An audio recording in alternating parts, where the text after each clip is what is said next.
¿Qué tal? Bienvenidos a esta nueva exploración. Hoy nos vamos a meter de lleno en un tema fascinante que, literalmente, va a cambiar la manera en que entendemos las historias que leemos todos los días. Y para hacer esto, vamos a usar una metáfora que me parece hermosísima. Contar historias, escribir y, sobre todo, comprender lo que leemos son en realidad actos de tejido. Es decir, cada palabra es como un hilo, cada párrafo es un nudo, y cuando de verdad entendemos un texto, lo que estamos haciendo es construir un tapiz inmenso en nuestra mente. En esta explicación vamos a ir desde la teoría literaria más pura hasta lo que pasa en un salón de clases, para descubrir exactamente cómo nuestra mente entrelaza la ficción y la realidad. Vamos a empezar. Para que no nos perdamos en el camino, esta es nuestra ruta de hoy. Primero veremos el plano de la narración, luego el modelo narrativo quinario. De ahí pasaremos a los secretos y lo sobrenatural.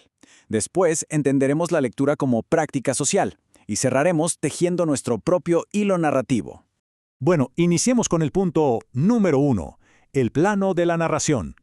Para entender cómo se teje cualquier historia, tenemos que hablar de narratología, que es básicamente la ciencia que estudia los cimientos de los relatos. Históricamente, la base de todo ha sido la clásica estructura de 3 actos de Aristóteles, ¿verdad? Esa línea súper clara de introducción, nudo y desenlace que todos conocemos. Pero, y aquí viene lo divertido, la literatura moderna a veces decide tomar esas reglas y romperlas por completo. Piensen en obras súper fragmentadas como Cloud Atlas de David Mitchell o Si una noche de invierno, un viajero de Italo Calvino. Estas novelas subvierten esa linealidad clásica de una manera genial. Conocer esta estructura básica nos sirve no solo para entender las historias, sino para disfrutar muchísimo más cuando un autor decide, a propósito, volar las reglas por los aires. Y esto nos lleva a un punto clave. Una narrativa casi nunca es una simple historia plana. El escritor Riccardo Piglia tiene una teoría que es una verdadera genialidad. Él dice textualmente, un cuento encierra un relato secreto.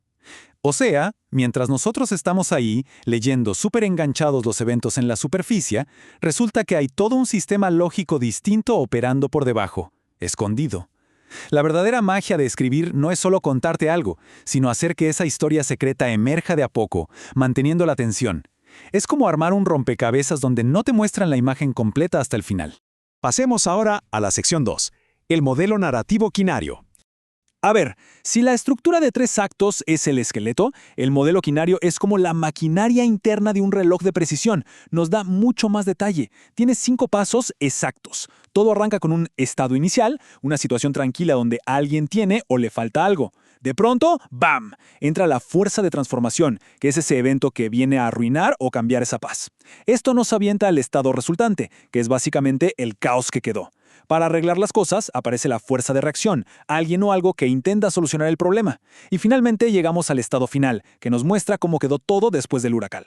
Vamos a aterrizar esto con un ejemplo para que quede clarísimo. Pensemos en un cuento clásico, pero en la versión moderna y súper irónica del autor Triunfo Arciniegas. Caperucita Roja, pero desde la perspectiva de la abuela. Estado inicial, la abuela está feliz esperando sus pasteles. Fuerza de transformación, aparece el lobo feroz. Estado resultante, terminan atrapadas en la barriga del lobo. Fuerza de reacción, entra el leñador al rescate para enfrentar a la bestia. Y el estado final, las dos salen vivitas y coleando sin un solo rasguño. Cuando vemos la teoría aplicada así, nuestra mente empieza a detectar estos mismos 5 pasos en todos lados, desde un mitogrieto hasta la serie de moda que vimos anoche. Y así llegamos a la sección 3, secretos y lo sobrenatural. Pero bueno, ¿qué pasa cuando esa fuerza de transformación es algo completamente desconocido? Aquí entra Tzvetan Todorov, y su definición de lo fantástico es una joya. Él no dice que lo fantástico sean solo monstruos o magia, no. Él lo define como una emoción humana muy específica, la vacilación.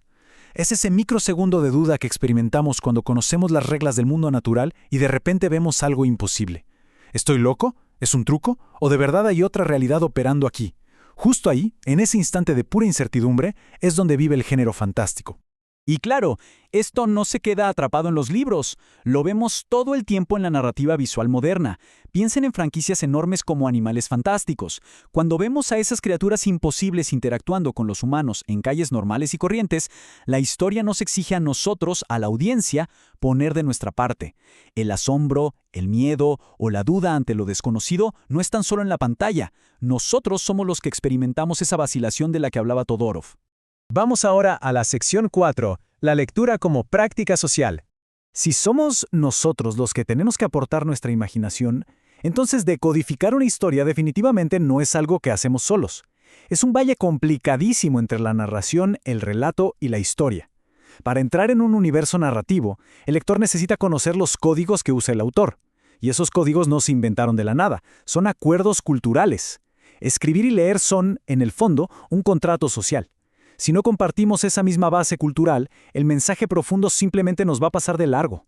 Y no lo digo yo, esto lo respaldan gigantes de la educación. Vygotsky, por ejemplo, nos enseñó que el lenguaje es la herramienta principal que nos hace sociales. Entendemos el mundo al interactuar con nuestro entorno. Luego tenemos a Bakhtin, quien argumenta que aprendemos a comunicarnos usando géneros históricos que nos dan identidad como grupo. Y si llevamos esto a la práctica, Isabel Solé nos dice que la lectura activa tiene 3 momentos clave: antes, durante y después. O sea, no leemos de forma pasiva, predecimos, reflexionamos y cuestionamos. El lenguaje es sin duda un vehículo de identidad colectiva. Finalmente, llegamos a la sección 5, tejiendo el hilo narrativo. A este punto seguramente se preguntan, ¿cómo le enseñamos a alguien a tejer todos estos hilos en su cabeza? Hay secuencias didácticas fantásticas que hacen exactamente esto, como un proyecto increíble llamado La joven tejedora, basado en un cuento de Marina Colasanti. Este proyecto es una locura, en el buen sentido. No pone a los estudiantes solo a leer sentados, los reta a decodificar el modelo quinario, a identificar la vacilación de lo sobrenatural y agárrense a conectar la lectura con un proceso manual, reconstruyendo literalmente su comprensión paso por pasito. La forma en que unen la mente y el cuerpo aquí es simplemente genial. En la parte final del proyecto, el acto de leer se vuelve físico. Los estudiantes toman una malla, doblan tiras de tela, llamadas trapillo, y las van incrustando una por una para crear un tapiz real, con colores y texturas. Y mientras hacen eso con las manos, hacen lo mismo en su intelecto. Cada tira de tela es como entender un personaje, una metáfora o el clímax de la historia. Están tejiendo su contexto social, su imaginación y las palabras del autor para crear un significado propio que ya nadie les puede quitar. Y así llegamos al final de este recorrido. Vimos que las historias tienen arquitecturas invisibles, que lo fantástico nos hace dudar de la realidad misma, y que leer es un acto que nace en comunidad. Todo esto nos deja con una pregunta que me parece súper potente. Si nuestro cerebro necesita estructurar el mundo como si fuera una narración para poder entenderlo, en este tapiz inmenso y ruidoso que es nuestro mundo actual, ¿qué historias ocultas están tejiendo activamente en nuestra comprensión en este preciso instante? Piénsenlo. Y ojalá que, la próxima vez que lean o escuchen una historia, puedan ver todos esos hilos invisibles con mucha más claridad. Nos vemos en la próxima explicación.